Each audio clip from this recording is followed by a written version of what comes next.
Hello, friends. Thank you for joining me today for part 2 of my interview with Randy Schiefer. Randy had a total of 4 near-death experiences when he was in a coma with the COVID virus. We covered the first 3 of these experiences in yesterday's interview, which will be linked in the description. And today we're going to cover his 4th experience. He's going to share that with us. And also, he was given a message for someone in this experience, which he was later able to confirm. And he's going to talk all about that and share that process as well. So you definitely don't want to miss this one. Randy's email will be in the description so that you can get in touch with him if you would like to.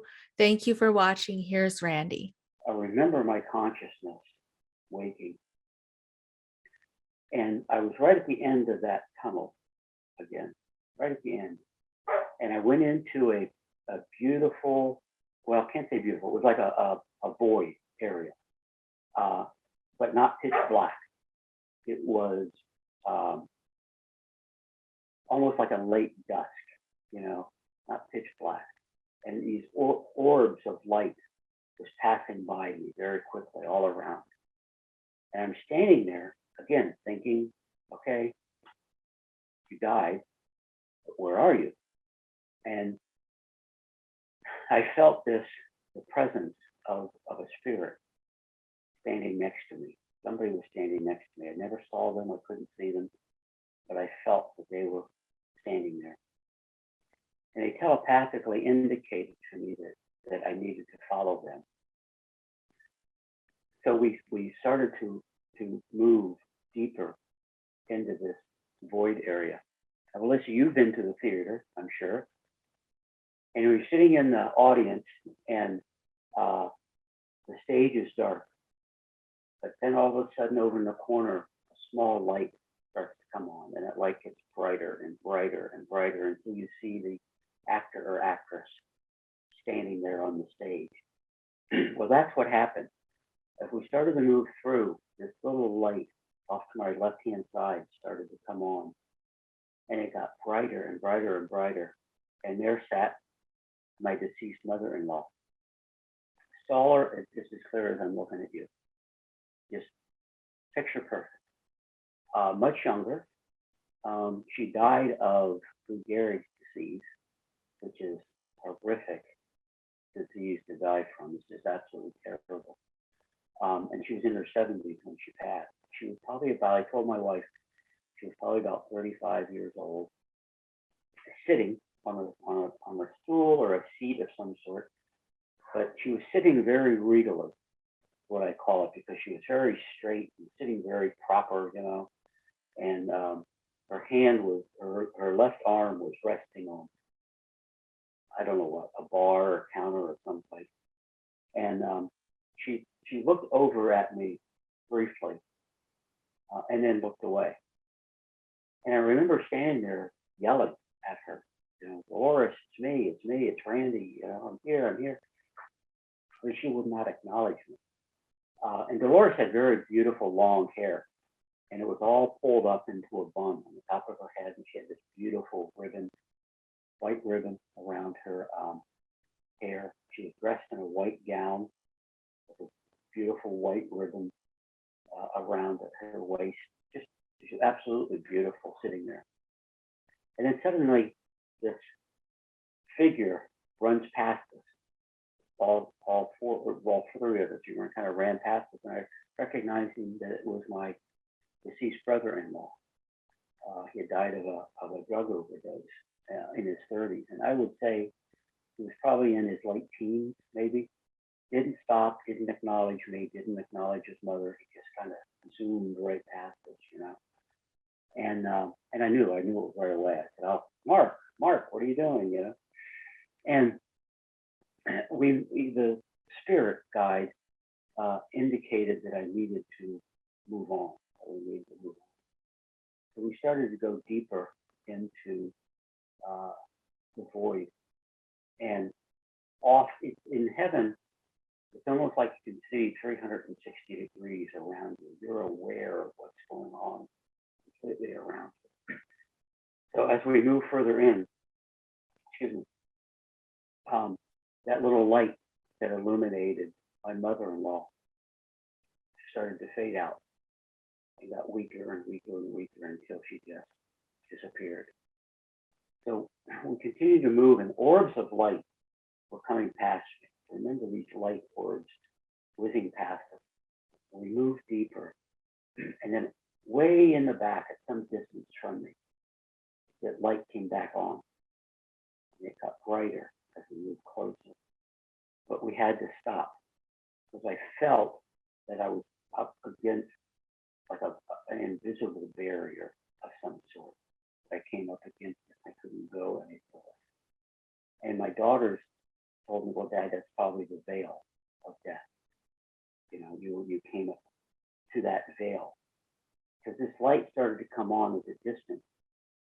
And immediately I knew it was my deceased father, mother, and sister standing at a distance. I didn't see them as clearly as what I saw my mother-in-law, but I knew it was them. And they stood and looked at me for a little bit, and I'm yelling and screaming at this point. Mom, Dad, Gina, it's me, Randy, you know, I'm here. And my father turned away very quickly. And it took a few more seconds before my mother and my sister did the same. They just kind of turned their backs on me. And I believe that's because they didn't want me to come any further. They didn't want me to pass through that veil. You know, because they knew that I was going to return to Earth, that I wasn't supposed to be there. And so I couldn't go any further. They wouldn't let me proceed. But I remember distinctly yelling and screaming at them and not being acknowledged. And it was a bit frustrating, I recall. But again, you're not upset, you're not angry because you're just so at peace. It's so calm. I've never been that calm in my life. And that feeling of just acceptance and warmth, you know.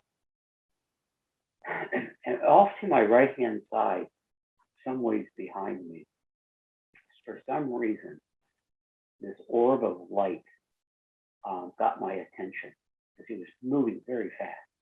I don't know what it was, but he got my attention. I was watching him coming up from my right-hand side. And he comes up and he stops fairly close to me, right in front of me. And I had just a brief glimpse of his face. And it was a young man, slender face, dark hair. I want to think he had like a mustache. And he stops right in front of me. And he says, tell Madison at the salon her grandfather's okay. And he moved on to a white porch, moved all through front of me, turned back into an orb of light in human form. And he moved on to this white porch. And he started sat there, and I believe there was another orb with him, next to him. But they were making red, white, and blue ribbons and American flags. I'm a veteran. I had 20 years in the Air Force. So I knew immediately this man was a veteran. Just instantly I knew it. And shortly thereafter, my spirit guide said, you have to return. You have to go back. And again, I went back into my little dark, sedated world. Everything was black. So they brought me out of my coma about the beginning of May. They brought me out of my coma. And a few days after that, they allowed my daughter Lisa to come in and stay with me. And they told her, once you go in that room, you're in isolation, you ain't coming out. But her and I have a very close relationship, and she was bound and determined to come in and see me. She didn't care what.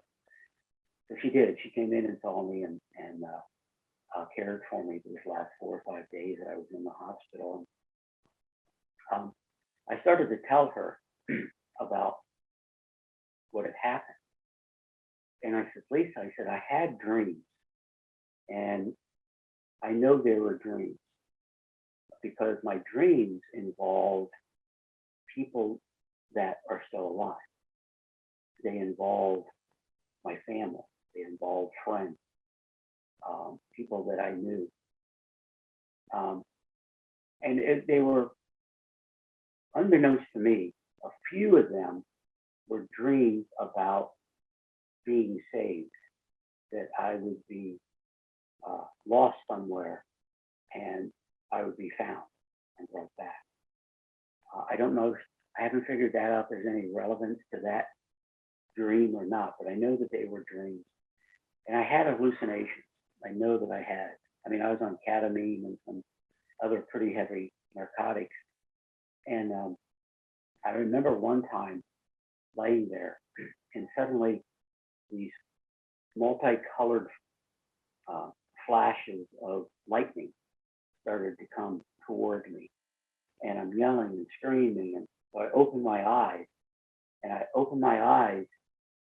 I heard this terrible, god-awful music playing with 6 dancing panda bears up on the roof, up on the ceiling. So I said, okay, you died. I got to be in hell because there's no way I can lay here and watch this for eternity. And I went back and forth for some time as I closed my eyes as these lightning bolts would return, and then I opened my eyes and got the panda bears again. So that was definitely a hallucination. I know that.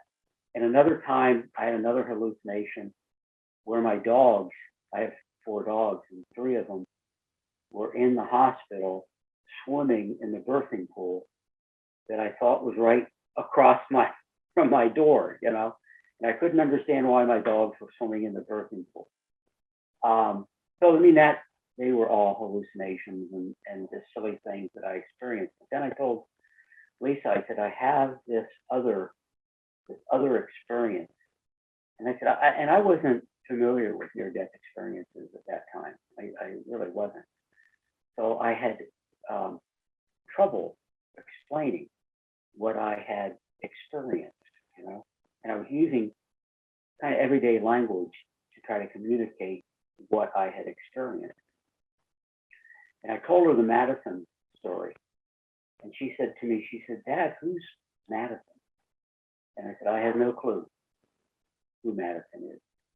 And she says, you don't know any Madison? I said, I don't know anybody named Madison. And she goes, how about the person that you saw? Did you recognize him?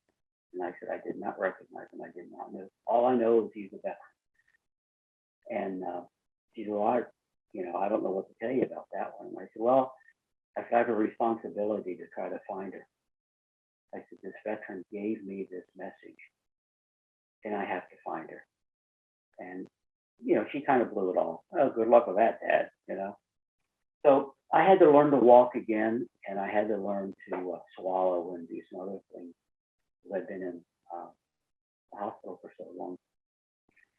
And they wanted to send me to a rehab facility, and I said, absolutely not. I'm going home. You know, I'm tired of hospital. So fortunately, we were able to set up home health care. And also they knew Lisa was going to be staying with me to care for me. So that played a big role in them allowing me to come home. But I was home, and for some reason, you can see my dresser right behind me here. And for some reason, something drew me to that dresser. And I came over and I opened up one of the drawers, and I'm just rummaging through it randomly. I had no idea what I was looking for. But I came across a business card in there to a barbershop here in town. Now, I'm not thinking barbershop salon, you know, because I never use the word salon. It's either hairdresser, the barber, you know, never use salon. I took it out to Lisa and I said, could you call this phone number and find out what you're doing for haircuts with COVID? Will they cut hair? What are the requirements? So I come back into my bedroom. A few minutes later, Lisa comes back in. And Now remember, I was in law enforcement. I'm the interrogator, right? She doesn't get the right to interrogate me, but she starts interrogating me. Dad, where did you get this card? How long have you had this card? Where did you find this card? And I kept saying, Lisa, it was in my dresser. But where did you get it? I said, I don't know. It was in my dresser. How long have you had it? I said, I absolutely have no clue. And she goes, have you looked at this card? And I said, what do you mean look at the card? Lisa, what are you getting at? And she says, Dad, she handed me the card back. She goes, Dad, look at the card. I think we found your Madison. And on the business card, clearly printed on the business card, Madison Logan. So I told Lisa, I said, call and make me an appointment with Madison. So she did. And we went down to the barbershop, and this was May of 2020. So everybody had to wait outside. Nobody could go into the barbershop until your name was called. But at that time, I was on a walker with Lisa's assistant, and they saw me out there, so they told me I could come in and sit. So Lisa and I are sitting there, and I said, which one do you think is Madison? And she goes, do you recognize anybody? I said, well, I've been here once or twice. And I said, some of them look familiar. I said, but I don't have any clue. So after a few minutes, this young, pretty girl comes walking up, and she goes, hi, I'm Madison. She goes, I think you're my next appointment. And I said, okay, and we get up, we go back, and she starts with my hair, and Lisa tells her what I have been through, how sick I was, and not necessarily these experiences, but how sick I was, and I almost died. And I said, Madison, I said, do you mind if I ask you some personal questions? And she goes, no, go ahead, Well, I said, are both of your grandfathers still alive? And she says, no. She says, my one grandfather, she's the one I was closest with, passed away. Remember, this is May of 2020. She says, next month, he had died 1 year. He'd be dead 1 year. And I said, oh, I said, he lived locally. Was he from the local area? And she goes, oh, no, he lives up in Iowa. He goes, my whole family lives up in Iowa. Now, Iowa's about 1,800 miles from us. And she says, I'm only down here because my husband graduated from college, and he's a doctor of physical therapy, and he came down here to take his first job, and we're only here for a couple of years, and we're going to go back. And I said, oh, I said, has he ever visited the area? Said, no, he's never, they've never come down. And I said, oh, I said, was he a veteran? And she goes, yeah. She says, I remember him talking about being in the Army and maybe something about Vietnam. I'm not real sure. And oh, okay. So I figured I had the right Madison. So I told her, I said, Madison, I said, I had this experience, and I said, I believe your grandfather came to me and he has a message for you. And she's looking at me like, what are you talking about? So I said, Madison, this is what he said. And I told her exactly. Tell Madison if it's still on, her grandfather's okay. And she just was in shock. She just looked at me, burst into tears. I'm crying. Lisa's crying. Everybody else in the barbershop is saying, don't go to that hairdresser because she's going to make you cry. So after everybody, we kind of composed ourselves. I said, Madison, I said, your grandfather passed me and he went onto a white porch. Is that somehow significant to you? And she said, that would have been his house in Iowa. It had a white porch. And he loved sitting on the white porch. She said, after he retired, he'd sit out there every day and talk to the people as they went by and work on his computer. She said, he loved the white porch. And I said, well, I said, he was making red, white, and blue ribbons and American flags. Does that have a connection somehow? She looked at me like I had a third eye. And she says, he belonged to the American Legion. And every Veterans Day, her whole family would go down to the American Legion to support him and the veterans, and they would make red, white, and blue ribbons and American flags for veterans' graves. So I didn't know them. My right hand, God, I didn't know them. I didn't know her family. I knew nothing about her family. Her grandfather's name was John, but John gave me enough information that I was able to come back and find her, give her his message, and validate my experience. And there's no greater gift than that, you know. So if somebody would ask me, is there life after death? Yes, I experienced it. I experienced the love. You know, I experienced the non-judgmental environment and the beauty of heaven. Many people are allowed to go deeper than I did, that I was allowed in heaven. So a lot of people have life reviews, and many talk to God himself, but I didn't go that deep. I don't think I was allowed to go that deep because I wasn't supposed to be there. I kept getting kicked out, you know. But for some reason, my soul kept wanting to go back. So we're good friends with her family now, Madison's family now. All of them live up in Iowa. I had a chance to talk with John's wife, Kathy, and I told her the same thing. And she says, did you see his face? I said, yeah, I saw his face. Describe it. So like I said before, thin face, dark hair. So I'm going to send you a picture. And she sent me a picture of a young man in combat fatigues in Vietnam. And I called her back immediately. I said, Kathy, that's who I saw. I said, it was only for a brief second, but that's who I saw. And, you know, I've been blessed. I mean, I've been blessed with this journey. I've been blessed with so much in my life that, you know, for a man that turned away from God, I didn't deserve any of this, you know. I didn't deserve his love. I didn't deserve to survive. But he found me and showed me that he does love all of us. And John knew that I was going to survive somehow, but he gave me the message to bring back. I don't know how John knew that I had a connection, remote connection somehow with Madison. I have no idea how John knew that, but that's pretty cool to me. But it tells me that, you know, they know what's going on here on Earth.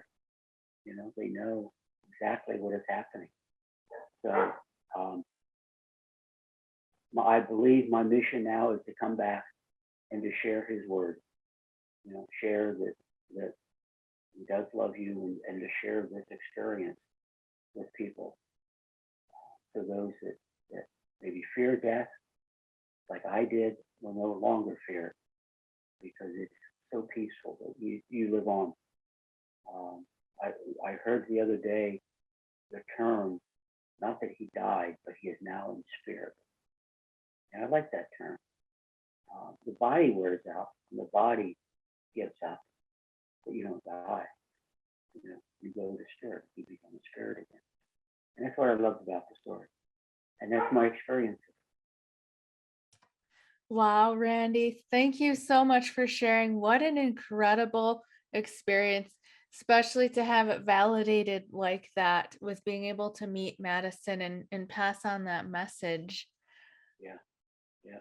What would you say is the biggest takeaway for you from your experiences? As I said before, there's no reason to fear death. That, you know, your spirit lives, your consciousness lives on, and that God loves us, and that's what he wants us to do. He does have a plan for us. He certainly must have had a plan for me. He he got me very, very sick. I allowed my spirit to come up and visit him to give me that physical proof. I guess that maybe my spirit needed that heaven existed. Maybe my human body needed that. I'm not sure, but he gave me that physical presence. So that's the biggest thing. I have a thirst now of finding out more about not only near-death experiences, but about how my experience relates to so many different things that you can find in the Bible. The lost sheep, Revelations talks about the golden city. So there's so much that I've experienced that you can relate back to in the Bible, and that's what I have a thirst now for, that I've learned that there is a God. He loves us, and that's what he wants best for us. You know? Beautiful. Well, thank you so much for taking this time to share your experience and your wisdom with us, Randy. Thank you so much for having me. If I have an email if people would like to get in hold of me. Okay. I can share that. It's Randy3864 at att.net. They're more than welcome to contact me if they have questions or anything that they would like to pass. And I'm also writing a book. Wonderful. It's quite done yet. It's called Surviving COVID-19 to the Veil and Back. And it's a family odyssey, because I've asked my wife and 3 girls to write a chapter in the book about their feelings.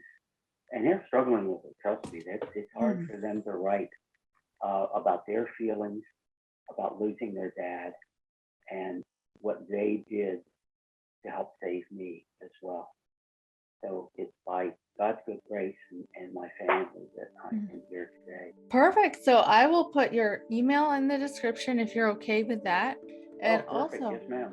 when you get this book done, feel free to send me a link, because I'll put that in the description. Thank you so much, Randy. This has been amazing.